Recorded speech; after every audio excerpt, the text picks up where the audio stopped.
महायुतीत भाजप सेनेमध्ये जुंपली.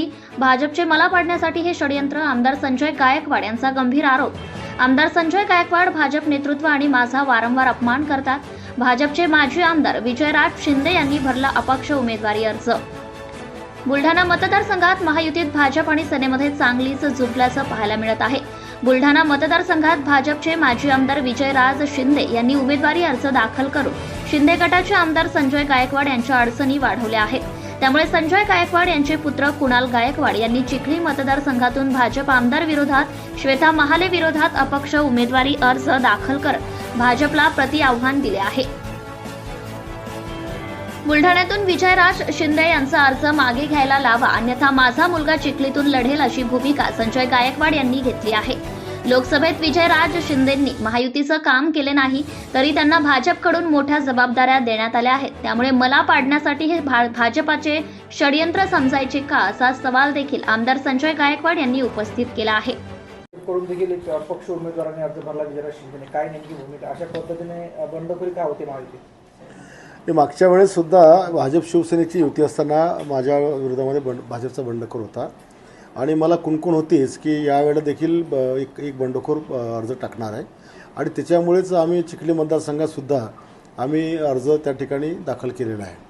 आणि त्याच्यामुळे मला खात्री आहे की जर आपसातला वाद टाळायचा असेल तर पक्षश्रेष्ठींनी ताबडतोबीने याला पक्षातून निलंबित करावं. कारण लोकसभेत पण यांनी महायुतीचं काम केलं नाही आणि हा भविष्यातही महायुतीचं काम करू शकत नाही. मागच्या 2 महिन्यापासून त्या महाविकास आघाडीला मतदान करा, महाआघाडीला मदत करा, अशा प्रकारे त्याच्या बैठका चालल्या आहेत आणि तेवढ्याकरताच आम्ही अर्ज दाखल केला आहे. भारतीय जनता पक्षाला त्रास देणं किंवा तिथल्या आमदाराला त्रास देणं आमचा मुळात हेतू नाही आहे.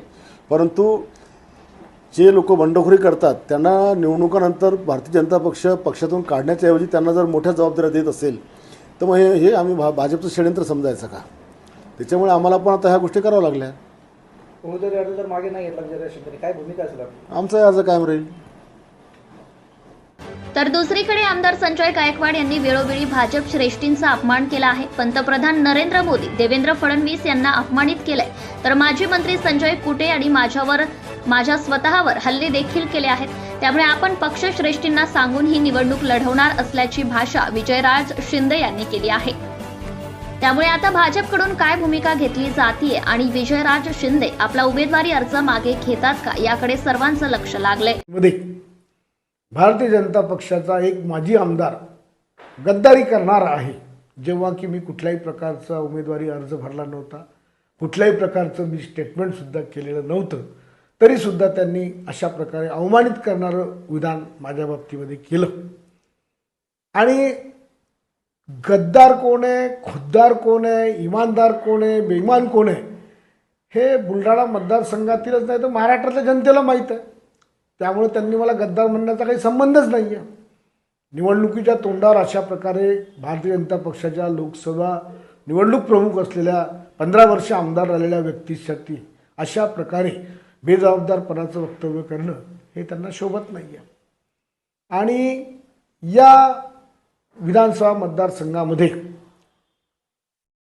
शिंदे गटाचे उमेदवार यांनी वेळोवेळी भारतीय जनता पक्षाच्या नेत्यांना, कार्यकर्त्यांना अपमानित करण्याचं वक्तव्य केलेलं आहे आणि त्याला आपण सर्व मीडियामधून सुद्धा वेळोवेळी त्याची प्रदर्शन हे जनतेपुढे आपण लोकांनी मांडलं आहे. जसं की आपल्याला माहीत आहे, पंतप्रधान नरेंद्र मोदींना, जे देशाचे भारतीय जनता पक्षाचे शीर्षस्थ नेते आहे, या देशाचे 3ऱ्यांदा झालेले पंतप्रधान आहे, ज्यांनी देशाची प्रतिमा उभ्या जगामध्ये उज्ज्वल केली, त्या पंतप्रधान नरेंद्र मोदींना भडवा म्हणण्यापर्यंत यांची मजल गेली. या राज्याचे भारतीय जनता पक्षाचे शीर्षस्थ नेते देवेंद्रजी फडणवीस, त्यांच्या तोंडात कोरोनाचे जंतू कोंबतो अशा एकेरी आणि अवमानित पद्धतीने वक्तव्य केलं. एवढंच नाही तर भारतीय जनता पक्षाचे कार्यकर्ते हिजड्यांची ही पार्टी आहे अशा पद्धतीने कार्यकर्त्यांचा व पक्षाचा सुद्धा अवमान त्यांनी केला. तेही आपण लोकांनी व्हिडिओ क्लिपच्या माध्यमातून पाहिलं आहे. एवढंच नाही, लोकशाही मार्गाने जेव्हा मी आंदोलन करत होतो त्यांच्या विरुद्ध, तेव्हा माझ्यावरती हल्ला करण्यात आला, प्राणघातक हल्ला करण्यात आला. लोकशाही आम्हाला मान्यच नाही, कोणी आमच्या विरुद्धच बोलायचं नाही, कोणी आमच्या विरुद्ध आंदोलन करायचं नाही, कोणी आमच्या विरुद्ध निवेदन द्यायचं नाही, अशी हुकुमशाही प्रवृत्ती त्या हल्ल्यातून दिसली. आणि त्यानंतर आमदार संजय कुटे यांच्यावरही हल्ला झाला. कृषी महाविद्यालयाला मी भाऊसाहेब फुंडकरांचं नाव द्यावं ही मागणी केली, सरकारने ती मान्य केली, कॅबिनेट निर्णय झाला. तर भाऊसाहेब फुंडकरांच्या नावाच्या विरुद्ध मी हायकोर्टामध्ये जाऊन ते नाव रद्द करील, अशा प्रकारच्या वल्गना सुद्धा त्यांच्या तोंडातून वेळोवेळी झाल्या.